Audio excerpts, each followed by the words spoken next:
All right, welcome everybody to the regular school committee meeting of September 24th, 2014. Calling the meeting to order at 6:02. First item, as always, on the agenda is the consent agenda.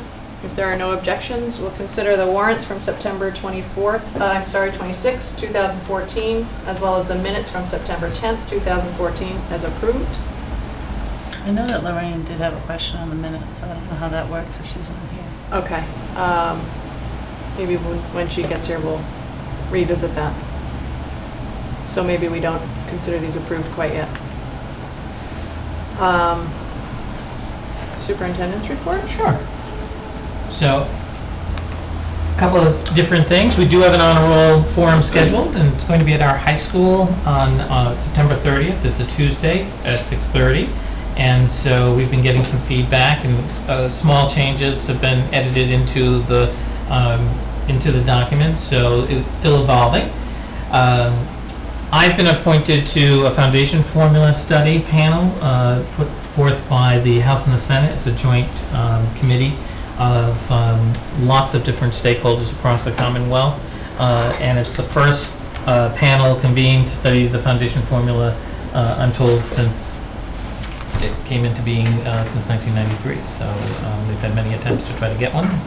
This is the first time. What is that? This is for the study for recommendations to the House and Senate Joint Education Committee on the foundation formula for Chapter 78. Okay. So I'm very excited about that. I am Mars representative because I'm a member of Mars, which is the Mass Association of Regional Schools. We had a Secretary of Education visit on Friday. Secretary Matthew Malone was here and visited MRE. It was a great visit. Kathleen Tier was able to join us, and it was a fun visit. He's really he's a whirlwind, a lot of energy, very positive, and he was able to get into a lot of classes. I visited and talked with students and teachers, and as it turns out, he learned from his mother the night before that one of the teachers is an old family friend. So she made him, who was a former superintendent herself, made him take a picture of her and with him, and so we had a lot of fun. So it was a great time. The open houses have occurred. We have one more to go at Center School. We have a kindergarten open house, but the feedback from principals and teachers that I've spoken to has been very positive. Lots of attendance, which is great. We love that. That's the way we kick off the year, with parents getting to meet with teachers and get to know other parents that are in the class. So it's really exciting that those events are available to everyone. We've also been having fire safety events at all of our schools within the first few days of school. All the schools do have a fire evacuation, a fire drill, so the kids can practice and learn about fire evacuation. And of course, with new students, kindergartners, preschoolers, they take extra care to make sure that it's handled very gently. It is a planned event, so it's announced ahead of time to the teachers so that they know. And but as the year goes on, of course, they do try to make sure that there are events when it's unplanned, and we want to make sure that kids know what to do when there's a plan B necessary. So that's all done by our fire chiefs in each of the towns and coordinated with the school principals. So it's a very important part of our overall building security. We are working with the Department of Public Health and it's the Department of Public Health who has put together a training for educators to work on understanding and recognizing when a student may be drug involved or abuse or have an alcohol abuse issue, and this is called Screening, Brief Intervention, and Treatment, or SBIRT. So we are going to be doing this training for our nurses, our interventionists, guidance counselors, and select teachers on October 31st. And then that will give us a cadre of folks who then will work with to decide what other kinds of training for the broader population of teachers need to have, But that group will actually start conducting some of the screenings that entails, and in another meeting I can go over more details about the screening. It's very quick. It is just that, a screening. It takes, I think, less than 5 minutes, I think, per student. It's very similar to, but it's organized by a different group. We do suicide prevention screening each year with our middle schoolers. This is very similar to that type of screening. It's very quick. It gives us information. We then, if we have concerns, we have contacts to the parents right away, and so it moves pretty quickly in terms So it's a of. screening that includes the whole student body? Like you don't like pick particular kids? So that's one of the things that we'll have to discuss in terms of whether we'll decide on a grade level and do that grade level.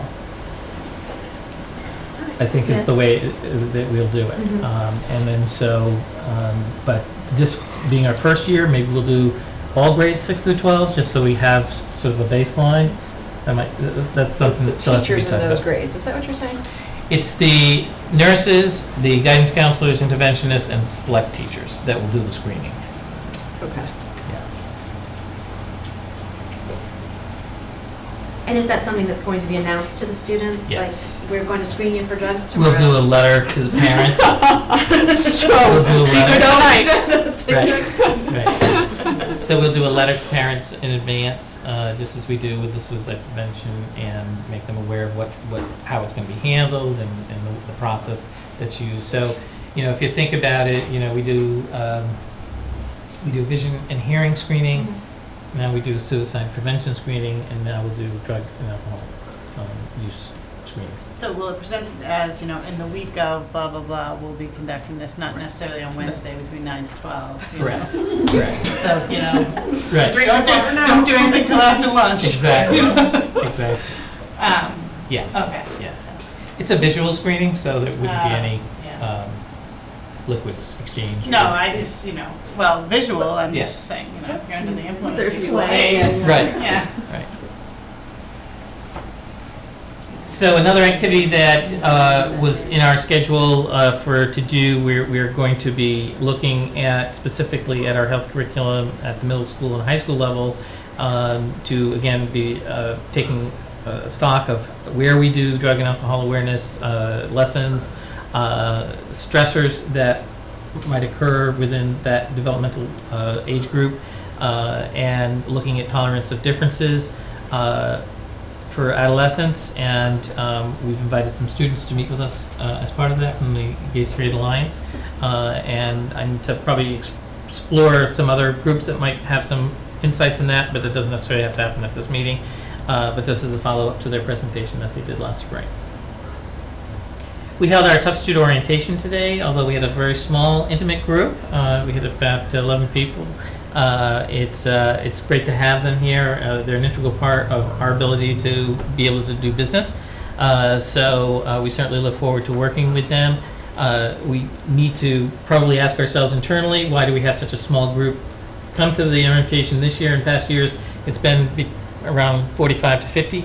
And we've Wow. had a that's list. difference. Do you think that a lot of people who have attended it in the past didn't feel the need to attend it again? No, because every year it's been clear that it's only the new folks need to come. So lots of suppositions as to why, it's a slightly different economic period, and maybe more people have work. Maybe the new fingerprinting requirements.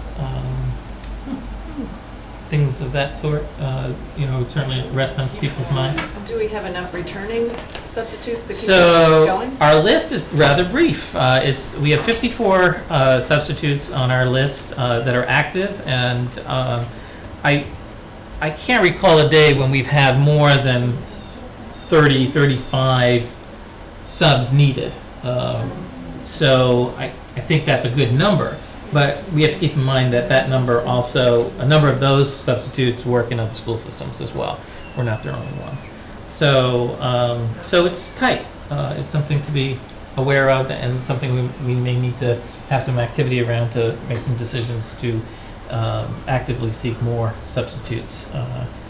Since it was the first time I was sort of starkly aware of the number of substitutes. I'm going to talk to my peers and see what's going on. How is that advertised? Or That might be something too.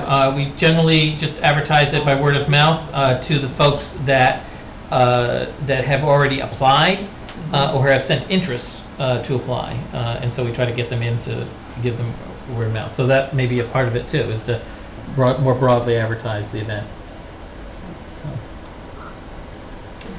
And just to have something to put on your calendars, if you're not doing anything Friday, October 10th, the Boosters Club would like to have a opening ceremony for the new concession stand.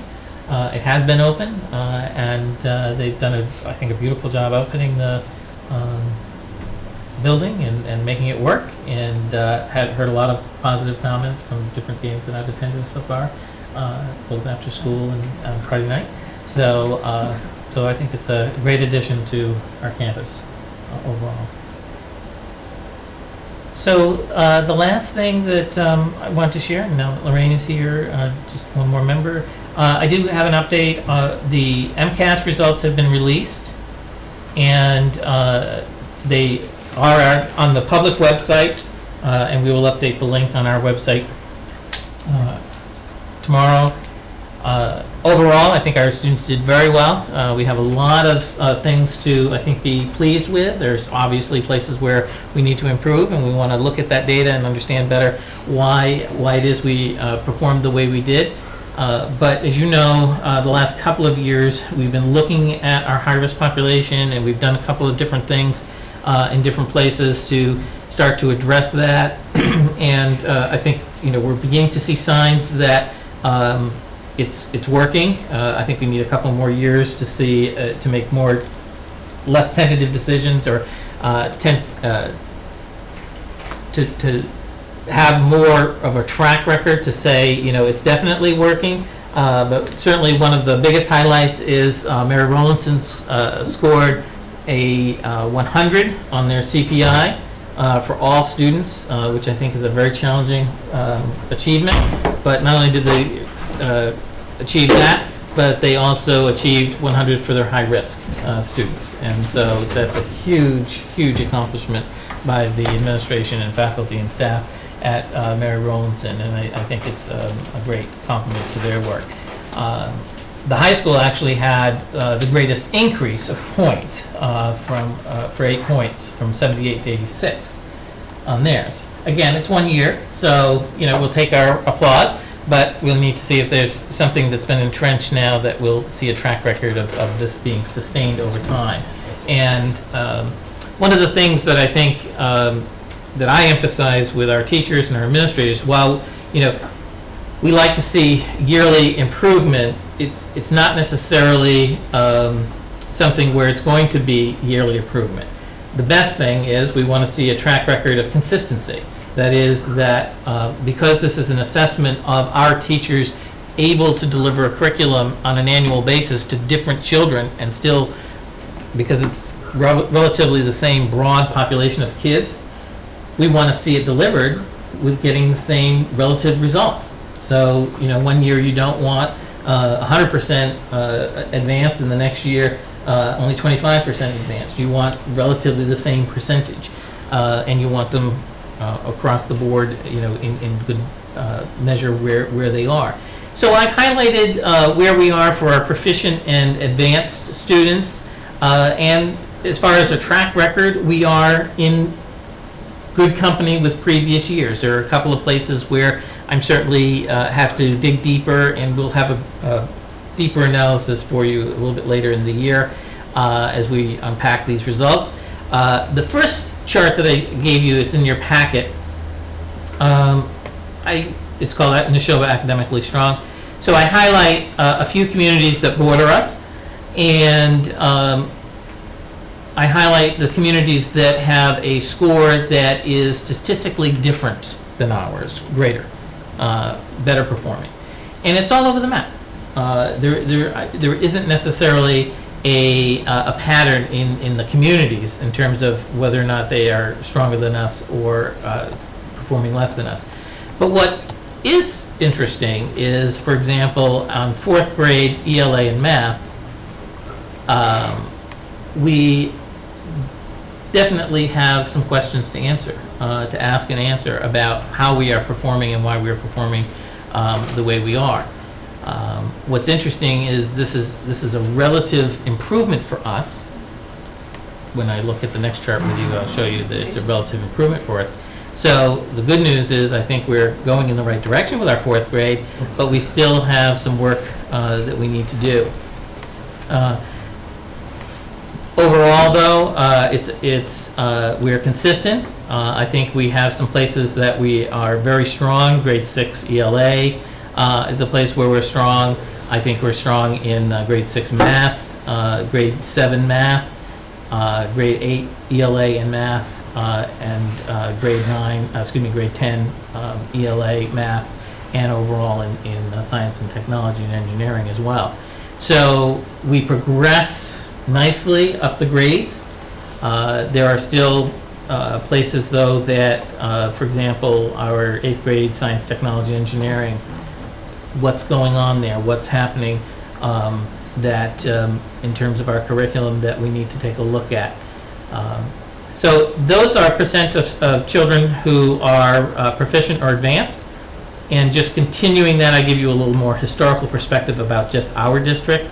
And you see that over the last 4 years into this being the 5th year, we're relatively consistent.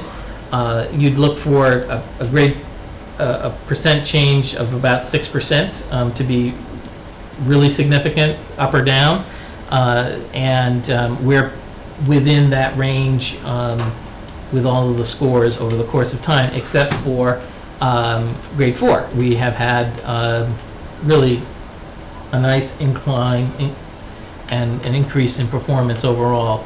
It's still not where we want to be, but it's been a nice steady increase in performance over time for math from 59% of our kids. These are the district scores, so our school scores, which the principals will share when they begin their rounds of presentations in October, are obviously we're in different places, but these are the district scores overall. That's really ironic, isn't it? Because that's the exact area that we're so far behind our competitors in. At grade 4. Yeah. Yeah. Those are the exact same test scores that we're behind. Yeah. So we've noticed it before, and we've been working on it. So we are improving, which is the great thing, and we have ways to go. And then overall, the place that, again, I want to dig deeper and have a better understanding is 7th grade ELA, because, it's not, we seem to be declining there, and so I want to pay attention to that and dig deeper and better understand that. But our grade 10 and scores overall, very strong. Our high school English improved by 3 points this year, 2 points, excuse me. And our math is very consistent and overall up from 5 years ago, and we've stayed there. So that tells me the changes that we made over time have been consistently applied to our kids, and we've been able to get similar results each year, which is what we aim for. So overall, I'm pleased.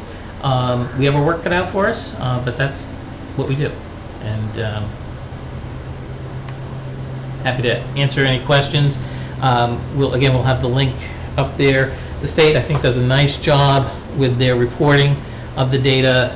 It gives the report card. You can, as a parent and a community member, go in more detail and look at the data very specifically, just as we can. And it's the data that we get. So you can do your own analysis or have your understanding of the data as well. I think that's great. The grade year to year. Is there a way to see like the class as they advance year to year? So we can do that. They do not provide that. We can create a chart that does that. Yeah. My comment is more of in the charting it. I feel like we need more of a consistent comparison. I feel like depending on what we're talking about is who we compare it to. So I feel like if we're going to compare ourselves to a school, shouldn't it be like in many ways? Like sometimes Lincoln Sudbury's up, and then other times we're just not even compared to them. And then other schools are in. I just feel like in comparisons, we need to keep it consistent to get a real picture of how we're really comparing to the, I don't know if anyone agrees with that, but I just sort of feel like These we're are generally the schools we compare to. I mean, I can show you previous years that I've done. These are, But for all categories is what I'm saying, not just MCAS. Other topics besides. Other Yeah. topics Oh. besides MCAS. I feel like we pick and choose sometimes who we want to compare ourselves to, depending on the topic. And, So you want a definitive peer group? well, I would, or just sort of a more consistent, Yeah. you know, to see the big picture of how do we, as a whole school or district, compare to this whole school or district, not just how do we compare to this one in MCAS, but how do we compare to this one in athletic fees, and how do we compare to this one in salary or whatever, that just, it should be more consistent all around. the challenge, I hear you. Yes, I understand what you're saying. Yeah. There's actually a great tool, again, the state has something called DART, and they pull together a comparison of communities, and they inform you who you compare to. So some of them are I think surprises. we've used that We've used it sometime. before, absolutely. And I can pull that together and show you where we compare in those scores as well, and other things as well. And some of these are dirt schools and some are not. That's correct. That's correct. This list is really just mostly from their area schools that we've compared to ourselves before. Because we always hear things like, why can't we do? Exactly. Exactly. Right. Yeah. But I can definitely do that. Look at the DART schools and pull that together. That was a chart that. Absolutely. And I'll get the chart for the progression of the kids by class too. These were just released on Friday. And that's why. Thank you. Do we want to go back to the minutes? Yes. We'll try again on the consent agenda. This was, we stalled on this for you. Did you Lorraine. approve meeting minutes yet? No, that's what, Okay. we heard that perhaps you had a point to Did you make on hear that. Somebody said. I wanted you to be able to speak if you wanted Thank you. to. I do have, is Okay. it time? This is time. Go for it. Thank you. I went back and watched the tape just because I wanted to make sure that, that my comments were captured appropriately, and on the task force report out, I think I would like it to read exactly what was said. And I think it says, I advise the committee has done a lot of data analysis. And that's not really what I said. What I said is we're looking at some things, trying to organize ourselves, and at this point, I'm hopeful that we're on a good path to uncovering the data we need. So it's a little bit different. Okay. Alita, you got that? I'll go back and rewatch it, yeah. I can give this to you. Excuse me. Thank you.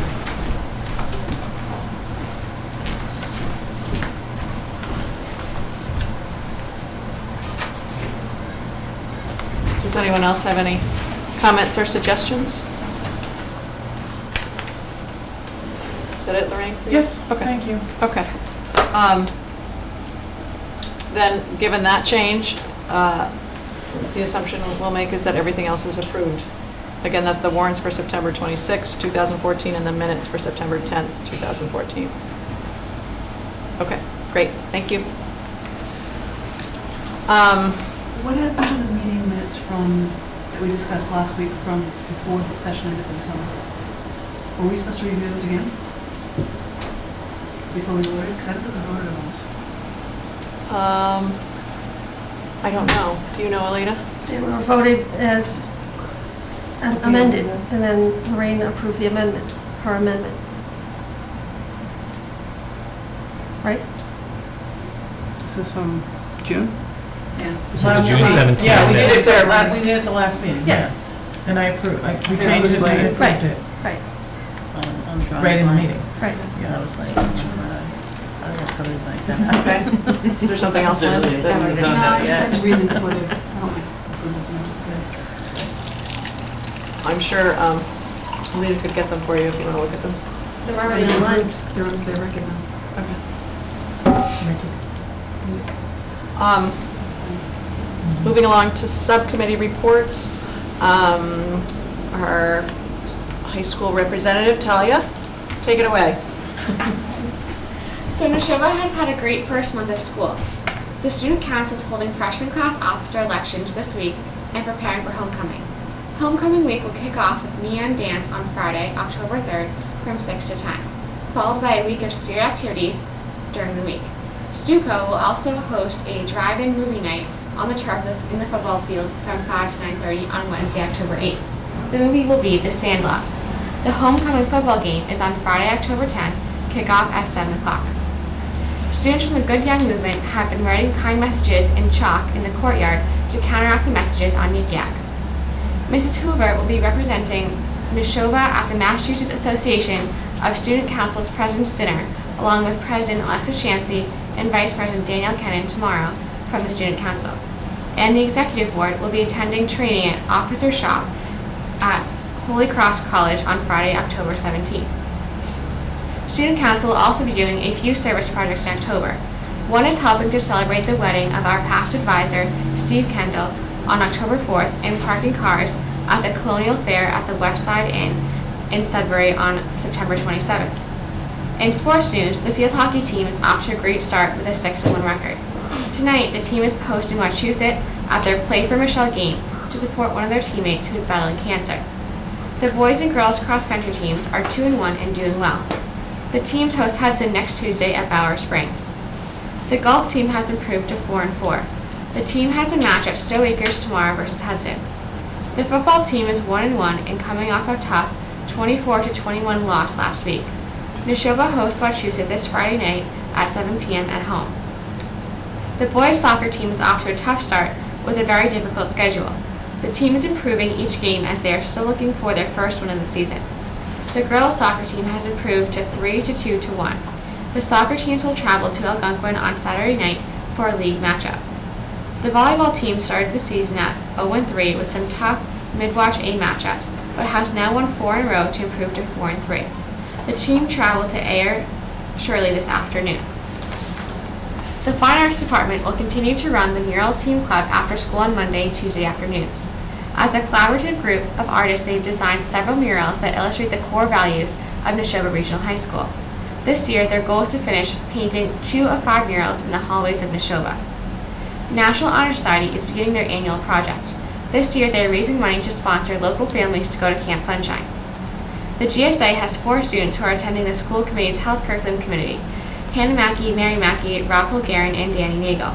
Also, the GSA is working in conjunction with Greater Boston Parents and Friends of Lesbians and Gays and the U.S. Army to put together personal product bags for homeless LGBT youth in honor of National Coming Out Day, which is October 11th. Neshoba's EMTs participated in a disaster drill at UMass Medical on September 18th. They acted as victims in mock epidemics and mass injury situations. And we are all looking forward to what the rest of the year has to offer. That was great, very thorough. Some more claps in there. Good job. Yes, Good job. very nice, very nice. When is the drive-in thing? It is on Wednesday, October 8th. And who was sponsoring that? That is the Student Council. Oh, Student Council, okay. And, there was a lockdown? Did you Yes, we had a lockdown. We heard some dogs barking. So I just thought it was worth bringing up because it was something that we've all talked about here about the dogs came in and I think they actually came in the building, correct? yes, like I was in the English classroom and we could hear the dogs barking outside the door. But I think everybody knew at that point, what was going on. It was the entire period was in lockdown. So I was a little bit sitting in the dark for 45 minutes was not great. But I think everybody had a really positive response. They're all really happy about the dogs because everybody knows what's going on, and they most people don't really like it, so they're all really happy that people are finally being held responsible. Great. Thank you. Thank you very much. Next on the list is facilities and finance. Maureen? We discussed and approved the warrants, and that was about it for this evening. And we will be discussing other things at future meetings. Great. Personnel, that's me. We met a week or two ago, and we'll be discussing that actually later in executive session tonight. The NRH space study, Lorraine, is there any updates or? Brief, we are making some progress.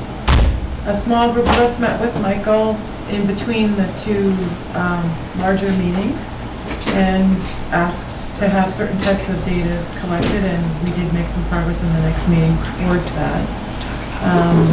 So that was good. But I think the thing to remember is that we do have time to do this. There isn't a rush.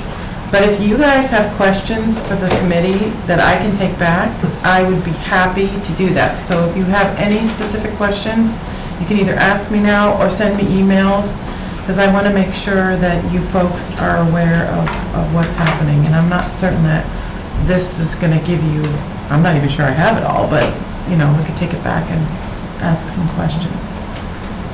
Okay? Right. Nothing like jumping right in, Kara.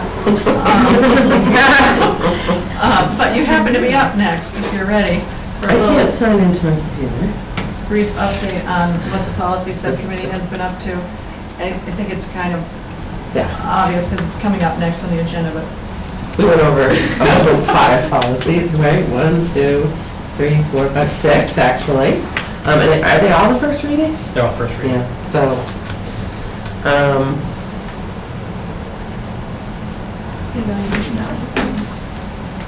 It's really the first good. there you go. In policies, it's never got out. because I know I read those before. Yeah. Deja vu. All right, there we go. Do a stand over. Gets all nervous. Is that, are we Yep, I'm in. set? All Okay. right, so we went over the evaluation of professional staff, the bullying prevention intervention, 3 policies about Title I, and the policy about the fingerprinting. Okay, great, and we're gonna talk about that a little bit later tonight. Okay. Okay. Anything else? We didn't really do much changes to anything, it was just a little bit of language. The Title I are all federal policies, so they're all, as Michael said, boilerplate policies that kind of come right out of other, Okay, it's not like we wrote them.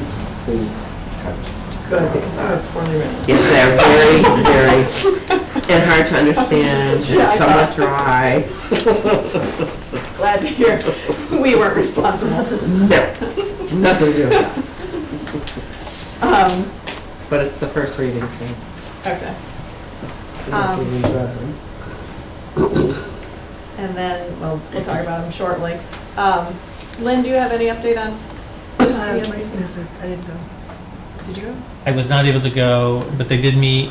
They decided the main question was whether or not they're going to disband. They're not going to disband. There are a couple of ongoing issues that we want to resolve as part of the, before we try to make a resolution with the bonding company, which is holding the money at this point, because well, as you know, the original contractor went out of business. So the 2 major items that are still out there are some sidewalk repair that needs to be done that may actually cause all of the sidewalks to be redone because the testing of the existing sidewalks now suggests that they didn't meet the qualifications of the original specs. We were only actually experiencing an issue in one area, but when they did the cores in all of them, it was the same cement. So that's a major issue. And then the other, less major, but still something that's more concerning to us, and I think to this body, is we want to have the company go back, the OPM especially, and the architect go back and make sure that the fire alarm systems that were put in place did meet specs. We've had some significant issues with the alarm heads defaulting on the HVAC system especially. So we've had alarms that have gone off on Sunday afternoons and in the middle of the night, and some are just related to dust.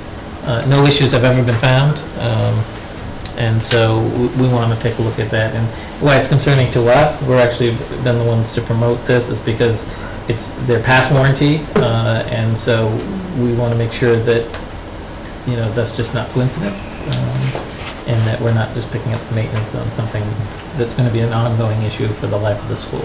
So that's concerning to us. Any of that tied to the building maintenance system? Well, it's all tied to the, yes. So is it just one zone for fire that it shows up, or does it actually show up which? So it's actually in a couple of different areas. It's related to the rooftop units on the D wing, which is the academic wing, and then in the gym area. Those are the two primary areas where we've had repeated failures. So by repeated failures, I mean in some cases the same company, when they were under warranty, came back and repaired them, and those same units are broken again.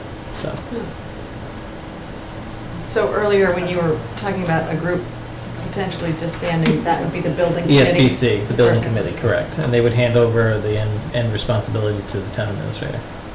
Okay.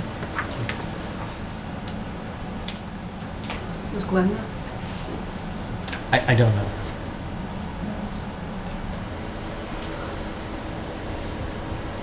Okay. Moving on to new business. The first item under new business is handling open items, and I'm happy to let anybody who wants to run this part of the discussion. This was on the agenda for the sole purpose of just making sure that everybody understands what the open item sheet is about and how we're supposed to be using it.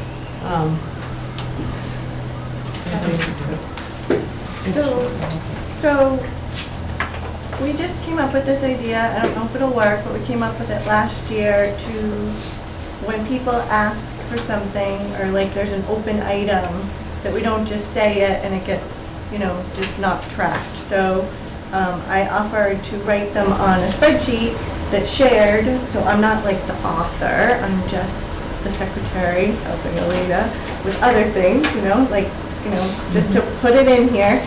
And then I'll write down who requested it and who said they would do it, and then the status of it.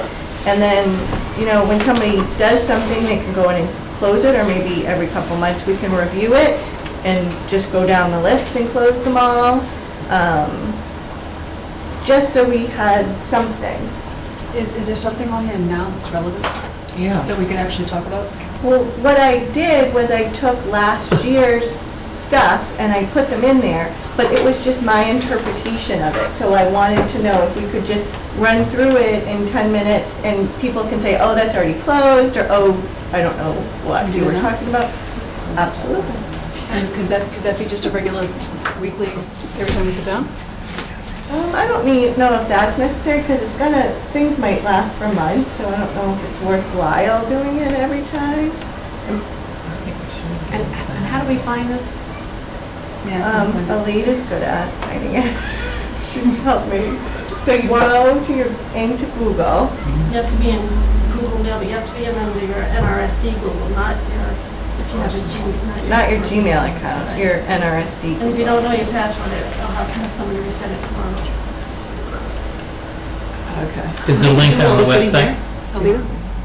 No, because it was just shared. It's not really public Okay. stuff, it's just kind of our punch list. So Alita, can we do all the sitting here? I don't know. I think it's a great tool. I think it answers a lot of questions and it takes a lot of drama out of things. And if we could go through it at every meeting, we'll get to a point where we tick through them quickly, because we know what's open. But my question is, why wouldn't we put it on the public site? Is there not a reason? I'm looking at you like you have the answer. I don't know, yeah. Well, if we put it on the website, it can't be a live document you guys can't add to it because you don't have access to edit the website. Well, that's true. True. That's a good point. So it can't be a live document on the website. So I think that's what you were going for, was a live document. Mhm. Yes, That's why we absolutely. decided to do it on Google. I see. Can we run through it really quick? I'll pull mine I up can't and you see can it. use I it. have it.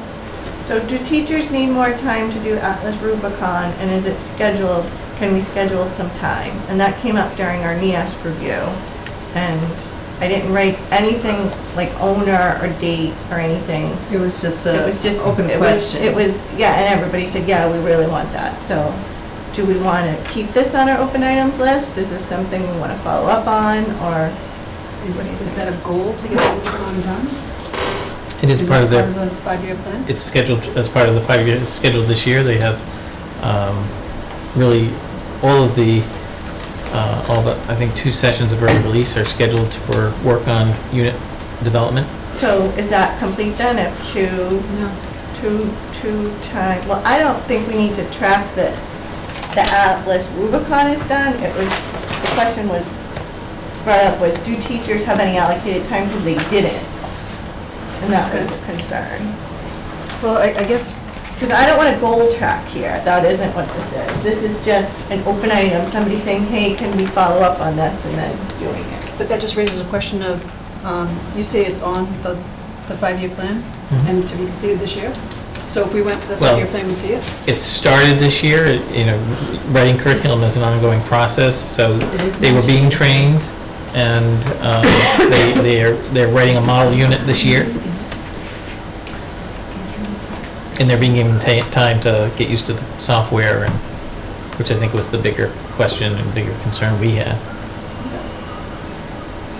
So that might be removed or checked off? Is that fine? Does anyone have a comment? Did we know that did they need more time? Did they get more time? Well, he just said there was They're two. getting it right now. They're getting it. They're getting it. Oh, It's okay. I scheduled. just said it was just completed. I didn't notice how it was being completed. We started the year with the training. So that action item is more or less complete. Yeah, so I put that one as closed, but at least we followed up. Okay, the next one was, this was one I brought up, and it might seem little, but flags in the high school, when I went on my visit, they were all stuck in odd places in many rooms, and some were barely hanging right, and I just was hoping that someone could fix them, and I had brought it up. It just seemed disrespectful to the flag. So, might be small, we don't have to keep it on this, but it was just something. I brought it up to the principal. I've not gone physically observe myself. So you brought it up to the principal, though? Well, actually, I would leave that one Leave until that it was one done. on. Are you fine with me leaving it on? Sure, I'll follow up, see. Alright, I mean, like this flag over here. You like that? Better. Just out of curiosity. well, that's, some of them are like Still stuck in weird places. This concept is tripping me up a teeny bit, because I'm not sure, like, do I need to keep going to this document, or does No, Mike I need to keep wouldn't, going to I the wouldn't document? go to the document that often. So what's, Well, like if you said that you would follow up on something during the course of discussion of the meeting, that would be an item on there. So then if you, like, you could even go into that document and put some notes about what you've done to follow up or whatever, so that. But this isn't our to-do list. Right. This is our requests that. Not, well, That have been- not necessarily. but maybe that's That's the issue. maybe Maybe we it- need to assign who's supposed to be doing We these are, things. I have There's owner. owners on it. Okay. So each And one usually has she a does- requester and she an does. owner. Okay. Yeah, but I didn't put owners because I didn't feel comfortable doing it, because it was just a bunch of stuff to start with. Okay. But going forward, if I put something on, I'll be like, excuse me, who's the owner? That's what I'll do. Or if somebody adds something, don't just add it and not follow up with someone to own it. I think that's fair. I thought, see, I see this as an opportunity when we ask Michael for something, or if there's a discussion and it comes out that something's gonna happen, that it's tracked, that it's put on there so it's tracked.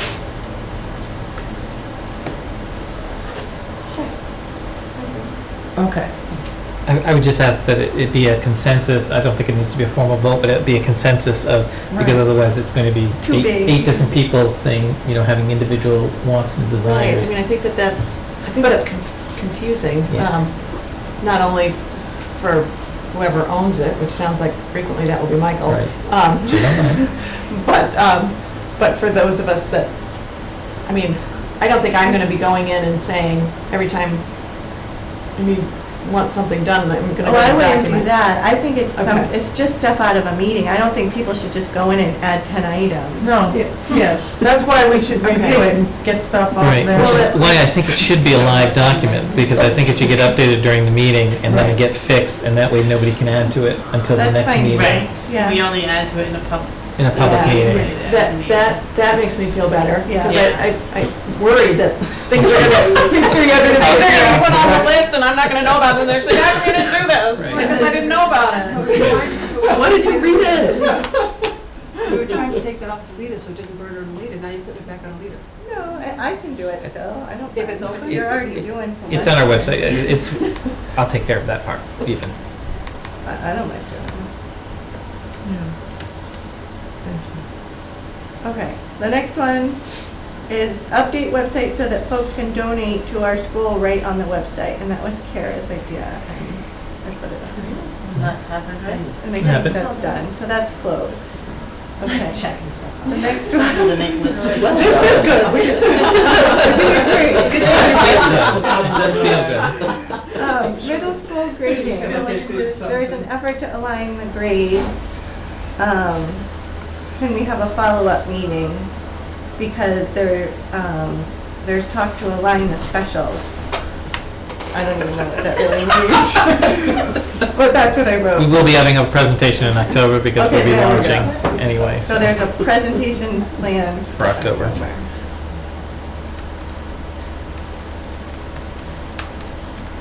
That makes me feel good, because I remember that now. In the goals, we should include something about fostering outreach and tolerance in our school system. I don't know, see, that's why I didn't know, I thought I knew, but. Is that related to the LBG? Could be, Yeah. could be. Oh, maybe. In our goals, district goals. That's what it was fostering. District. Do we want to keep that open when we? Do we have something in there already? It feels squishy. Kind of. It's in the broader, there isn't a goal specific statement. There's a broader vision Cultural statement. goal? Is there a cultural goal? I'm very There's a vision statement. I have it in front of me. So do we want to leave this on here for when we talk about goals? Well, like under core values, Mhm. active environments in which students' diverse backgrounds, identities, strengths, Right. and challenges are respected. Okay, That's I'll buy that. Okay, so this one's closed. But, I don't know if it's Then- later on in there, but there are groups out there that will help come and train, like, when I went and talked to the attachment group, they'll come in and they'll help, Mhm. because there's a lot of stuff that's, okay, so that's, I don't know if that still falls under the same category, but that's still a resource. Sure. So would that stay? Because we haven't really, as far as resources to help us, That's a Achieve separate, that. that would be Yeah, I a think new, that's separate. I think this is literally. that would be a new item. so it's a stated goal, but to actually get to that goal is something different? So my point was I wanted to put in the district goals, if you're saying you want training, then we have to define what that training is, decide if we want to do it, and then put it on the list. Okay. So, Okay. what, Do you want to It's hold they're that just a one to the resource. end? Yeah, we can do that. Okay. Identify and connect with more services that will help. Thank you. Is that what you just said? Identify and connect with more services that will help us help kids at risk. Is that what you just said? Well, that's one, that's Okay. one. So, That's a broad And that topic is something we're working on overall. with maybe just give a couple examples. Me? Yeah, Leah. So we're doing the SBIRT training, for example. We're doing the model for special education where we've revamped to go from special ed assistant to special ed teacher. And we've hired the new social workers. So those are three things that we are doing. So that one's starting to sound like a goal. yeah. I mean- So that was kind of too big. I think that the goal is, we don't want to be with that. Yeah, I don't think this is a goals document. It's just little to-dos, like, can you look into this or can you provide this? Right. And then just what you talked about was, what are we doing currently? So that's. The social workers they hired, are they just general social workers or are they specialized? They're general. I mean, they'll work with anybody we recommend that they work with.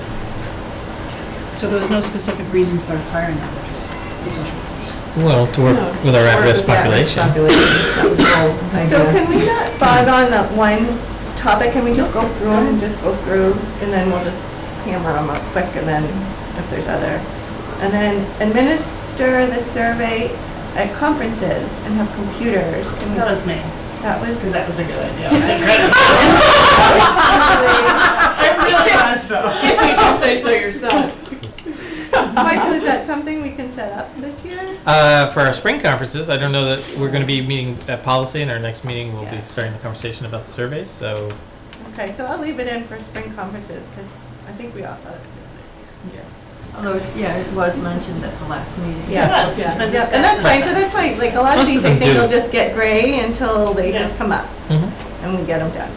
Create a district-wide survey, Again, discuss this one. About how many times to take a survey? yeah. a little survey question where we delegated to policy. Survey. Oh, sorry, that Go ahead. would be girlfriend. Yeah. Oh, this was the district-wide, this was looking at the surveys and the 80-20 rule, which would be 20% or whatever percent would be consistent questions that are district-related. The majority of it would be individual to the school. That was the point of that, so that we could look at and compare consistently across the schools. Currently, that one's ongoing. That's not done yet. No, it's not done, we haven't even started. Right. So we'll just write, But Michael just said we're gonna be looking at that in so the, there's three right Policy there. subcommittee. So there's three right there, so I'm just gonna put those three right there ongoing. yeah. The next is, will drug sniffing dogs be back at the high school and in what time frame? Last week. Close that bad boy. Monday. Monday. Or Monday, this week, it's still this week, yeah. Provide training to, that's the one going, I went up. Follow-up meeting for survey results for kids' risk assessment done by Emerson Hospital. I looked the other day and it's not out yet. It gets usually out the first week in October. So I looked that one up myself because I'm really interested in seeing that one. That's the 2-year survey. So was that a follow-up meeting for, what was the purpose of the meeting? For Just to see the results, so we can see what it's. Oh, for us? To see Okay. the results, just so we don't forget about it. That was the Doesn't the one. nurse, one of the nurses come and go over Yeah, that whole Tammy thing? Didn't talked she do about that? that. She came came and Yeah, talked yeah, last that's year. last That was year. just in the spring, wasn't it? Right. It was, but she gave us 2-year-old data. This will Right, be the the most new recent data. data. Yeah, exactly. Oh, that's right. I think she did that that position right now. Yeah, she did. She was very helpful. Create a comprehensive substance abuse program, like DARE or something, and provide program results as part of prevention efforts. That was Lorraine. Do you remember that one? I do, and it's related to the Emerson Hospital. Oh, no, it's not. It's a result of that. So I guess the question is, do we have a substance abuse prevention program that's consistent across the district? I know we don't have DARE, and I Right. think it was only in Stowe at one Most point. recently. It was in all 3 towns over time. So this, good thing to jog the memory. So what are we doing for substance abuse prevention that's more consistent and formal than just, well, this one's having a conversation here, and I might have a conversation. So it's all embedded in our current health curriculum. So that is consistent across the district. But that needs to be reviewed. Right. And which we're doing. I wouldn't close that. What you were just, The health. The health. in your Yeah, that's superintendent's the report, GSA That was just in a kids were superintendent. helping review that too. Yeah, and they have a Right. whole health committee. and the screening training. And the screening that's- training, is right, related. which will be across the district. That's good. How many more items do we have, Kathy? Just 3. Okay. Just checking. The meeting went, I'll pass it up. Research what other districts are doing to deal with drugs, that's just kind of part of the other one, I think. Not really, but I think that's, I don't know that I that, think that all was about last year when we were talking about the dogs, and it doesn't have a specific name next to it. okay. We can leave that one for the, add a goal to increase our survey response by a percentage. That was you. That was Lynn. Oh, it was Lynn. Who wanted to add that? More than a percentage, that's not much, we're at 17. No, We've already talked about surveys, they're gonna be addressed in the Yeah. policy subcommittee. And then add a column to our goals document to include baseline and measurement indicators. That's good. Which we'll see in the Yeah. next, All right, so that's done, right, Micah? Right. All right, that's it. So if you want me to add something, just wave at me. okay. Well, moving on. Okay. Private school approvals, for those who are new, might not know, that's part of Michael's job is to make sure that the private schools in the area that we have affiliations with meet our standard of approval. I don't know, maybe you could explain it better. No, I think that's exactly right. The state essentially pushes out the responsibility for private school approval to the local districts in which they, in the towns in which they reside. And so I go out and visit each of these schools. We have a policy that has the protocol is the policy. And I meet with them and go over that protocol to make sure that they are consistent with everything. The 4 schools are listed here. We have had 5 in the past. South Lancaster Academy now calls itself South Lancaster Academy and includes Browning Elementary. If you're looking for the confusion there, they've kind of merged their essence, their being. So I have met with all of them, and they are all in improvement. I'm all recommending for approval, and they've met all of the requirements for curriculum, for building safety, and for staffing, and for one of the things I have to look for is do they have a continuation plan so that they can stay in operation at least for the foreseeable future, and they all have that. And why do we do this? The state requires it, it's a state law. It's an unfunded, if you're adding to the list of unfunded mandates, this is a requirement. In most states, the state has a department for private school approval. So the equivalent of that for us is NEASC? Yes, light, yeah, NEASC light, okay. yeah. Would anyone like to? I'd like to make, did anyone want to say anything else? That's actually exactly what I was looking for. Oh, okay. I'd like to make a motion to approve the Dr. Franklin Perkins School, Trivium School, South Lancaster Academy, and RFK as private schools within the NRSD for the 14-15 school year. Second. All those in favor? It's unanimous. All right, now, on to the policies that we talked about before. Now we're ready to go through one by one for our first reading. So I'll just start us off with evaluation of staff. This was actually completed last year. We did evaluation of superintendent, evaluation of administrators, and evaluation of professional staff. It was written all at the same time. For some reason, it got lost in that this one never came to the full committee. It doesn't appear that it came out of policy. I think we ran out of time. This is the same format, the same. It's based on the new law that went into place in 2012, and we're following it now. You want to walk through them? Unless people have questions? I have a question. Sure. It says that the rubric agreed upon by the school committee and the Neshoba Regional Educational Association, we have to do this year, right? So we are already doing it. So there's a rubric There's committee, a or you're rub- making a rubric? The rubric has already been designed, and the committee, it's a professional staff committee. It works very well. We meet monthly. It's really been a very positive, I think, experience for everybody. And I think it went well. We actually did the whole thing last year. We built it as we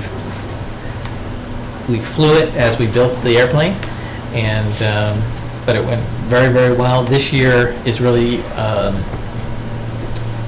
more fully implementation through the district-determined measures, which are the assessments teachers have to use to gauge growth of their students and the instruction they're providing. So that's the piece that's being implemented this year. They built them all last year and did a fabulous job doing that. And many of them are assessments that we already have been using, district assessments. So there was just refinement about how we were going to look at growth and things of that sort. So we're right on track. Well, no, I was just wondering, because it says we're going to approve it. So are we going to be seeing this so that they can? When we finish the 2-year cycle, we'll bring the full rubric, because we're doing revisions, and we'll bring it back for approval. Probably will be this spring. So, okay. I was just wondering if we were doing it this year, so. Yep. You know that I had a hand in this last year. And I think we took it off of the others, but on very, very minor point. We don't need the words "and" in the second to last bullets. But you know what, Nance, we're gonna go through because that was one of my questions, so I didn't read it for punctuation and grammar and agreement. But we're gonna go through it again, right, Michael? Right, because this is the first reading. Right, so we'll get all that too. Okay. But definitely, Just indicate. put it up there. Which one? Oh, the first page, okay. The first, yeah. I just don't want you to think we weren't doing our jobs. We are. We just wanted to get the gist. I was doing punctuation. Good job, Karen. See that teamwork right there? Did you see that? I remember.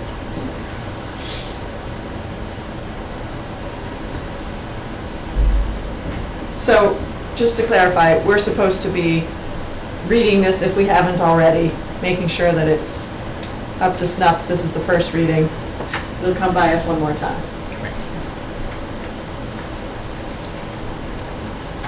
So the next one is positive climate. Again, this is a policy you've seen very recently. It's relative to the climate and bullying prevention and intervention policy. There were some changes in the latest legislative action. And essentially, everything in blue that you see is relative to those changes, where they want to make it clear that it's not just bullying by teachers or by students, but it's by anyone who is within the staff definitions, or in fact come into contact with students during the school day. So volunteers, advisors, etc. are also covered under this law. I have a general problem with this, only in that, first off, the person, the victim, whatever you want to call them, they never apologize to, which kind of, that's like basic. You know, they should at least be said, I'm sorry. And then I also realized that everybody's got a different tolerance level as to, you know, what a bully is and what isn't. So what might bother me might not bother you. Sure. So, you know, I look at this all in the same vein, and where because people aren't mind readers, you need to say, and in fact, if you ever to make a formal complaint legally, they would say, when did you say stop? Because it starts when you say stop. And so, but we never tell anybody that, you gotta say stop. You gotta say, don't do that. And if they don't respond, then you have an issue. Right, so actually that does happen, in terms of when, in most of these cases, are students, between students and students. But, when the first information gets to the person in charge, whether it be the principal or assistant principal, that conversation is had with both the victim and the aggressor. And so that conversation about, I think apologizing does happen, and you have to stop. You can't force someone to apologize, and do you want an empty apology? So I don't disagree with what you're saying, and I think it's basic courtesy as well. And we certainly do encourage it because it's part of the rebuilding process of any kind of relationship. So.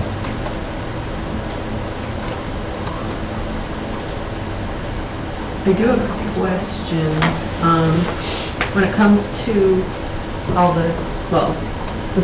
especially the cyberbullying component, we can only have a policy about cyberbullying that occurs using NRSD assets, right?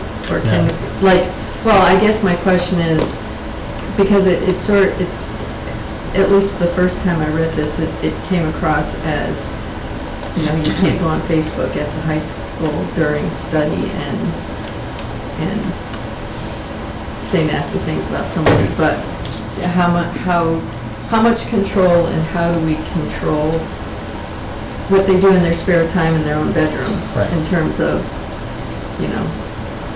creating a Facebook group that So says nasty things. I don't know that we have any control of what they do in private, and I don't think we want control, but we do have, and should have, and both the law and this policy allow us to have, impact on the result of whatever goes on outside of school. So if kids all come in and they're talking about Facebook and a particular post that they think is bullying, and we get most of our feedback from students around that, the social networking component, we definitely can zero in and would, invoke the policy if we felt that it rose to bullying. Okay.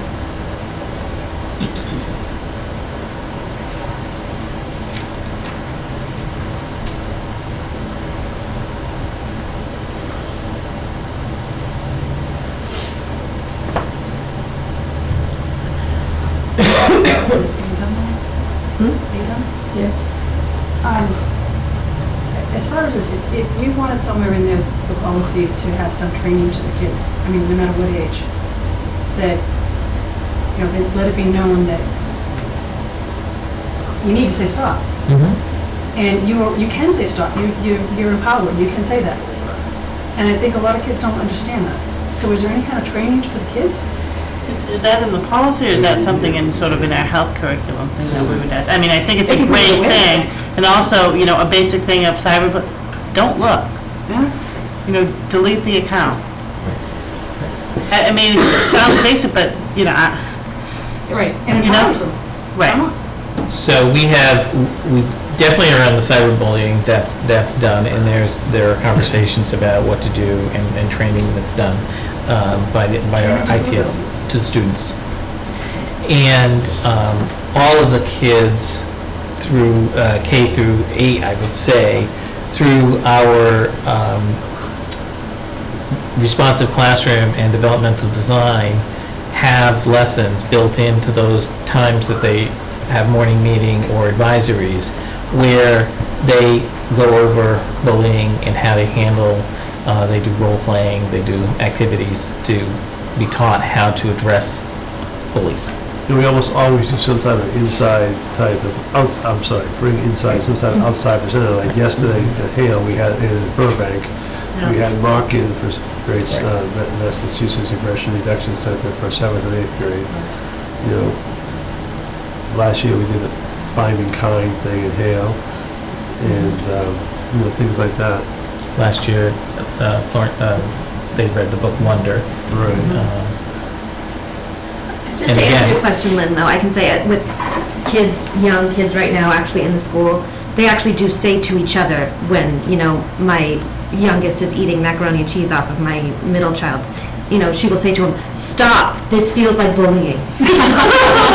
So, yeah, it's charming. Happens a lot. So, but that she learned that at school. She did learn. So, But it's good that she practices where Yeah, she's with- comfortable, yeah. so that when the situation ever comes, yeah. she'll hopefully be able to use it. That's pretty funny. So I don't know, I can't speak to the other schools, but I can say I do see at least one of my kids has picked that up.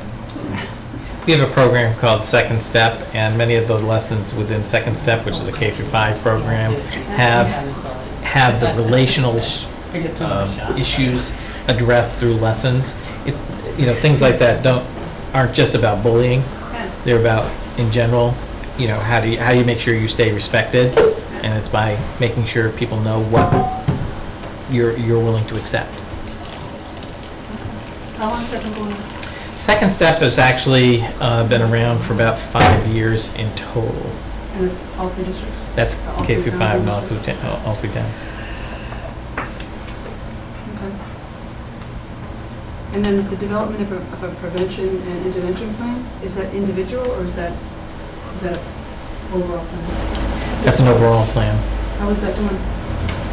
Well, I think we're doing well in terms of implementing the policy, because this policy is already in place.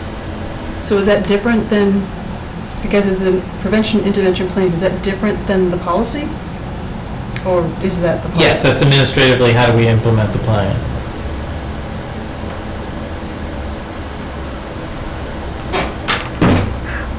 All right. You're running this part. Okay, yes. Okay, You all set?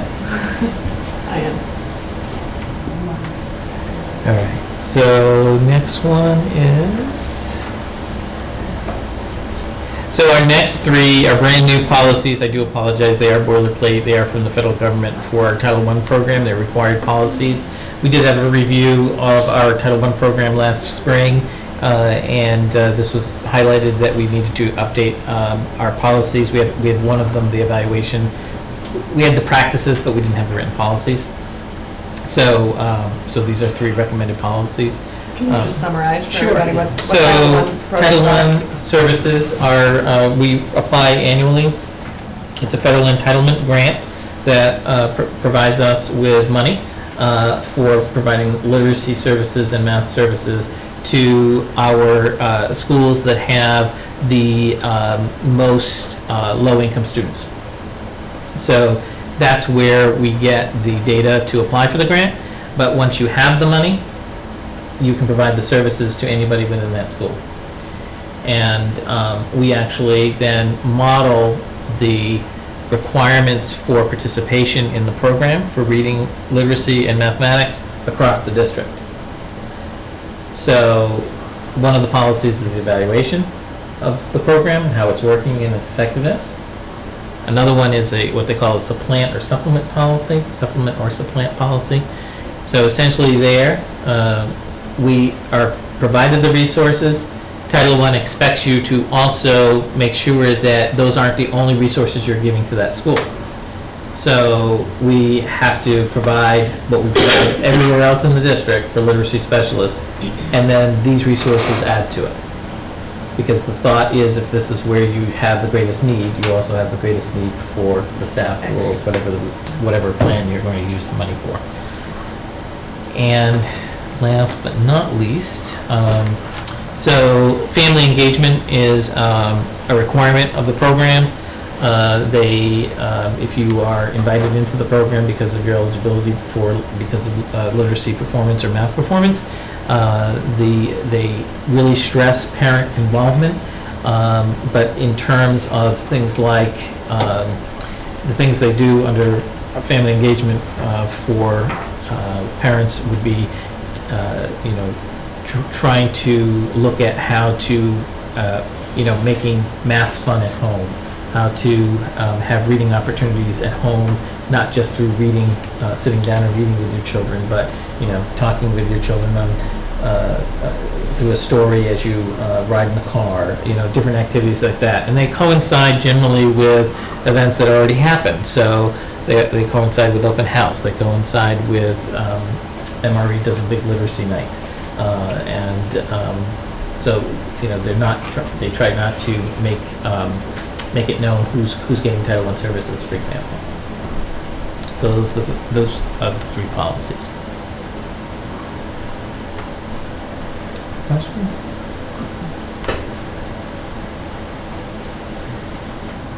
So is this all mandatory, you can't change anything?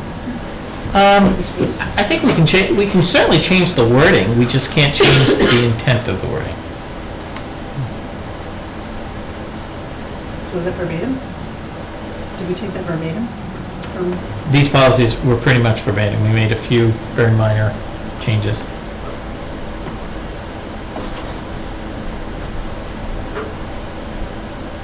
Other questions?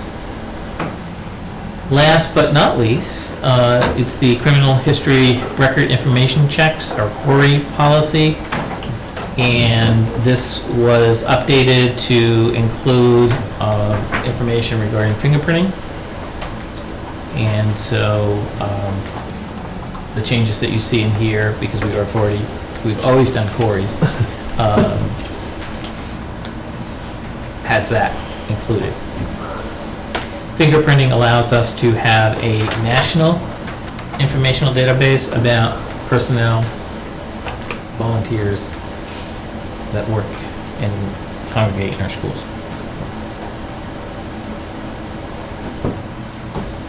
So is this an okay time to talk about teachers paying for it? Julie, wasn't that on your agenda? Yeah, teachers don't pay for CORI reports. No, nobody pays for CORI reports. Right. Just the fingerprinting. But it costs to Yes, do CORI. $55 for educators with a license. No, I mean for CORIs. I mean, CORI Yes. report isn't free. The district covers that cost with teachers. We don't pay for any. Nobody has to It's pay all for free. that? Oh, okay, I I mean, didn't realize. I was just It's wondering. being paid for by the state government. We're not paying for anything. Okay, and so the state government won't compensate anything for the fingerprinting? No. And I'm wondering, what's the discrepancy between the 35 and 55? Does it cost the teacher Me too. $20 more to get fingerprinted because they have a degree? And really does, this is just hypothetical, a 24-year-old paraprofessional, and then there's a, 45-year-old teacher with 4 kids. Right. Who decides, who Right. gets the discount? Right. That I thought that was interesting. That doesn't too. sit well. I don't know how they arrived at the cost. We don't set it. That's set by the state. Essentially, we're just a conduit for making sure it gets done and the record keeping that it does get done. Okay, but, right, so we have to make sure it gets done, but some districts do pay for it. There That are would be- very few, but there are There a are few. some. Yes. What would the cost be if we paid for Right, it? I don't want to take costs away from No. curriculum or whatever, but, I know that some teachers who had to leave school, maybe half hour early or whatever, probably not many, but at least some, to leave teaching time to go get this done at a place. That's costing us money too. That Or should have to be do it happening, over the so if summer. it's happening, I get to talk to people. Yeah, that should not be happening. I did mine. on But then they Saturday. have to do that on their own time. They do it on their own time.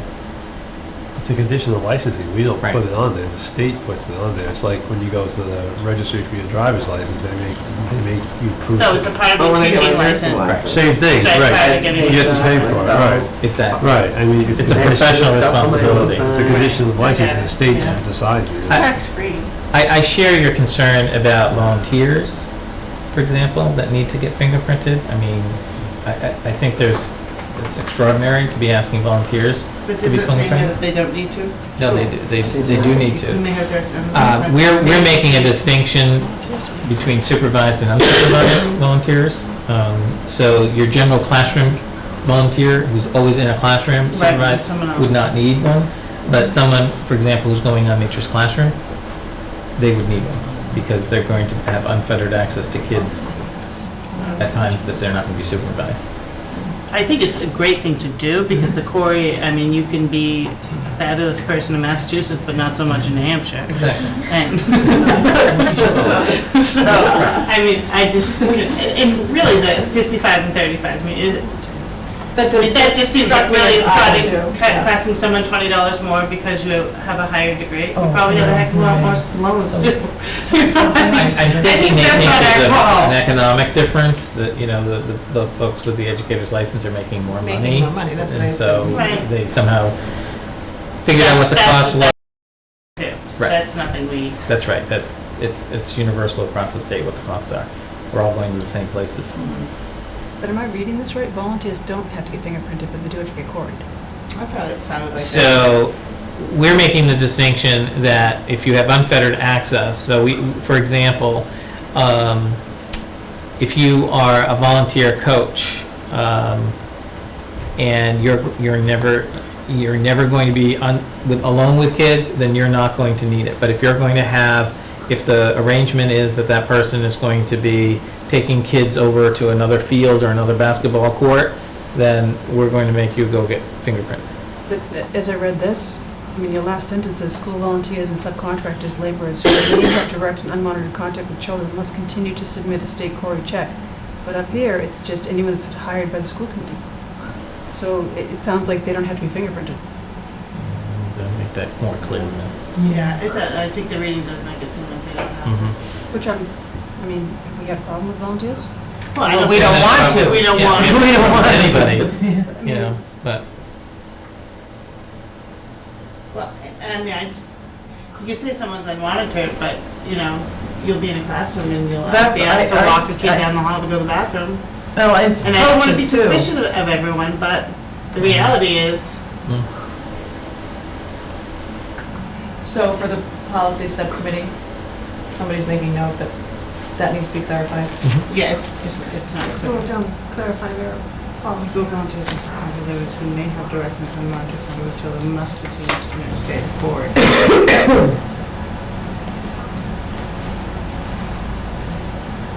There's such a gray area of that.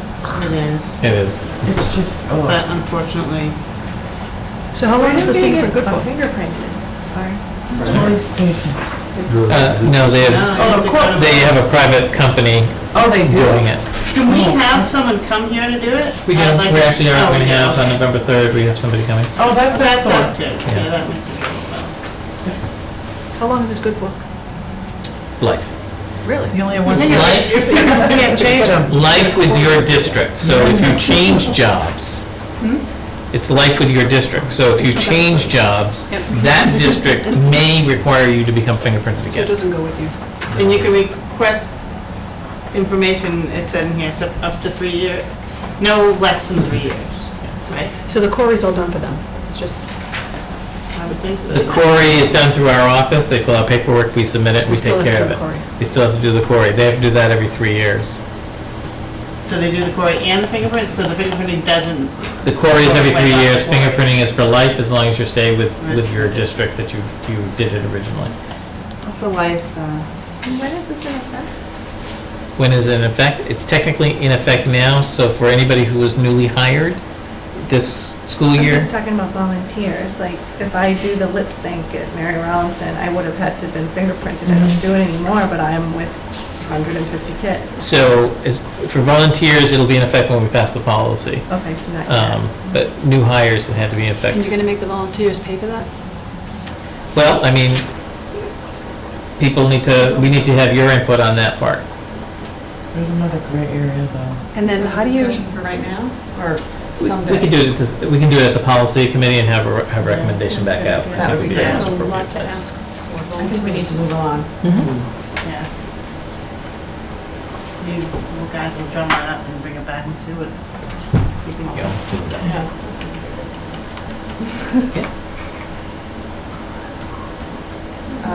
Is that it? That's it. Okay, great. That brings us to old business, which is a district improvement plan. And just to remind everybody where we left off, we had a discussion about this at the last meeting, and I think the consensus was that we wanted some measurable outcomes. What did we call them? Indicators of success? And I think Michael has added those on, and Michael, I guess I'll turn it to you to. Yeah, I mean, I do appreciate it, and it's something where we work on, regularly in terms of in education, we're probably better at starting and making it happen than having that review time at the end of the period of time. So this was a good activity to go through. So I went through and edited most places. I think there's some places that we might need to insert some timelines again to just make it more clear, but at the start of each section, so 1A has the bulk of the indicators of success with the timelines, and that follows through for 1A, 1B, 1C, and that's how to read that, unless it's a significantly different initiative, in which case then it's indicated that way with a line. So 1A is pretty much what's up above at the very beginning for timelines. Under goal 2, there are separate initiatives under each goal, so they have different timelines. But I've had it reviewed by our teaching and learning. I think these are reasonable timelines and things that we can accomplish. Okay, can you help me? Sure. Because of course, it's been a couple of weeks. I did review it, but did the goals change? So the goals did not get changed. Some editing may have happened to make it more clear, but the goal statement essentially is the same goal statement because we've started on many of these initiatives, and so it's difficult to change gears. So the goals did not change unless they were just edited for more clarity. What did change is I took the word, I think to Lynn's comment about goals, and just for clarity, because we're working on SMART goals all the time, so we know that. I think made more clear that our introduction is really the vision. Those aren't really the goals. That's our vision for how learning should take place. So I changed that statement. I used to say goals where I put vision on the very first page, and I put vision because I think that's our vision for what learning looks like. Those aren't our goals, so it's more specific that the goals are down below in the plan itself. So, like on number 2, goal 2. He's talking about this. No, I know. I know. For 2A, oh gosh, and now I gotta make sure I read it right. Educators will use 2 DDMs and monitor data to inform instruction and curriculum writing, pre-K through 12. I just want to make sure I understand this. So the support resources help me, because I mean. So these are all the different things that we will use to help teachers design and monitor their DDMs, their district determined measures. Oh, so, because I read this and thought, well, if we're talking about MCAS scores, are you putting No. a goal, a threshold goal there, but you're not. You're saying you're just using these. These are, the DDMs are related to the education evaluation system, and they're specific assessments that our teachers have to, the majority of our teachers have to design themselves. So these are general goals. They're not definitive. There's not a bar that you're saying has to be met. You're saying generally. Well, the bar is the 2 every year, There's not a bar about student performance. Is that where you're headed? Well, with anything, it's hard, because you could, I mean, if there's no value attached to it, then it's hard to Sure. measure it, that's all. So, I mean, because you could say, well, yeah, I think I met this goal, and we could say, yeah, well, I think you met the goal, but I don't know that that we actually did meet the goal if there isn't a threshold defined.